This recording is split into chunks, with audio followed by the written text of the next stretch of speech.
Hello students, welcome to PK royal education. तो आज हम लोग आपके क्लास 10th की यूपी बोर्ड इंग्लिश में सप्लीमेंट्री रीडर का चैप्टर नंबर 9 जिसका नाम है भोली, इस चैप्टर के लॉन्ग आंसर को कवर करेंगे।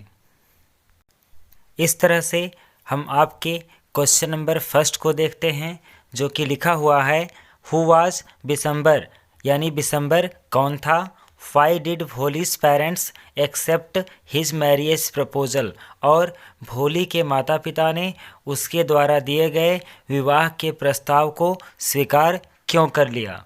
तो आपका आंसर हो जाता है कि Bishambar was an old lame and a rich man, यानी जो बिशंबर था वह एक बूढ़ा लेम यानी लंगड़ा एंड अ रिच मैन और एक धनी आदमी था। Who had grown up childrens, जिसके बड़े बच्चे थे। He was greedy and selfish man, और वह एक लालची और स्वार्थी व्यक्ति था। भोलीज पेरेंट्स फेल्ट, भोली के जो माता पिता होते हैं फेल्ट यानी महसूस करते हैं दैट कि if they did not accept Bishambar's proposal, कि यदि वे बिशंबर द्वारा दिए गए विवाह के प्रस्ताव को स्वीकार नहीं करते, she might remain unmarried all her life, तो जो भोली थी वह अपने पूरे जीवन भर अविवाहित रह जाती।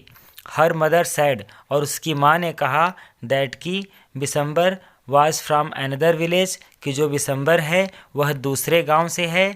सो इसलिए ही डिड नॉट नो, वह नहीं जानता अबाउट भोलीज पॉक मार्क्स, यानी भोली के उस घाव के निशानों के बारे में, and her lack of sense, और उसके अंदर बौद्धिक क्षमता की कमी के बारे में। 10 इस प्रकार भोलीज पेरेंट्स, यानी जो भोली के माता पिता थे, एक्सेप्टेड यानी स्वीकार कर लेते हैं द मैरिज प्रपोजल, यानी शादी के प्रस्ताव को। इस तरह से कहा जा सकता है कि जो बिशंबर था वह एक बूढ़ा, लंगड़ा और एक धनी व्यापारी था, जिसके बड़े बड़े बच्चे थे, और वह लालची और स्वार्थी इंसान था। भोली के माता पिता महसूस करते हैं कि यदि वे बिशंबर का प्रपोजल, बिशंबर के प्रस्ताव को स्वीकार नहीं करते हैं, तो जो भोली है वह पूरे जीवन अविवाहित रह जाएगी। और उसकी माँ ने कहा कि जो बिशंबर है वह भोली के चेहरे पर घाव के निशानों के बारे में और उसके अंदर बौद्धिक क्षमता की कमी के बारे में कुछ नहीं जानता। इस तरह से भोली के जो माता पिता होते हैं उस व्यक्ति द्वारा यानी बिशंबर के द्वारा दिए गए वैवाहिक प्रस्ताव को स्वीकार कर लेते हैं। तो इस तरह से आपका ये क्वेश्चन का आंसर कंप्लीट हुआ, यानी पूरा हुआ। इस तरह से आपके क्वेश्चन नंबर 2 पे चलते हैं, जो कि लिखा हुआ है give a character sketch of भोली, यानी भोली के चरित्र पर प्रकाश डालिए, यानी भोली का चरित्र चित्रण कीजिए। तो आपका आंसर हो जाएगा कि भोली वाज अ लिटिल गर्ल, यानी भोली एक छोटी लड़की थी। हु स्टैमर्ड टू मच, जो कि बहुत अधिक हकलाती थी। फाइल स्पीकिंग, जब वह बोल रही होती थी।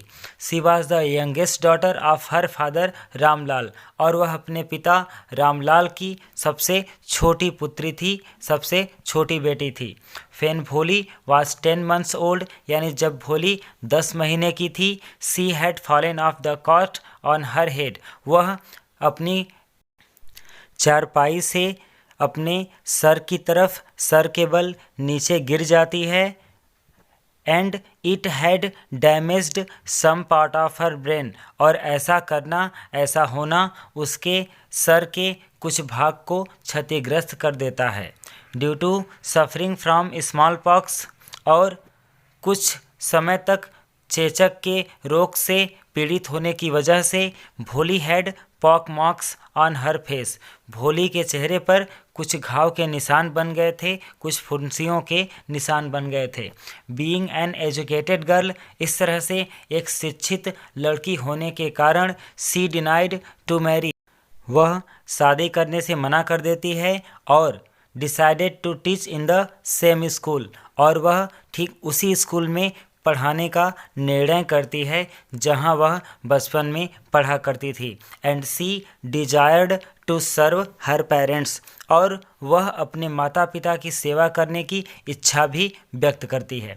इस तरह से कह सकते हैं कि जो भोली थी वह एक छोटी लड़की थी जो कि बहुत ज़्यादा हकलाती थी जब वह बोल रही होती थी, और वह अपने पिता रामलाल की सबसे छोटी बेटी थी।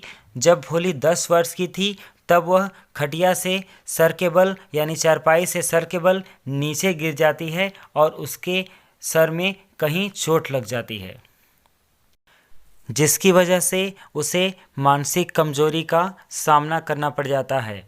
और जब भोली छोटी थी तो वह चेचक का शिकार हो जाती है, जिसकी वजह से उसके चेहरे पर ढेर सारे छोटे छोटे घाव के निशान बन जाते हैं।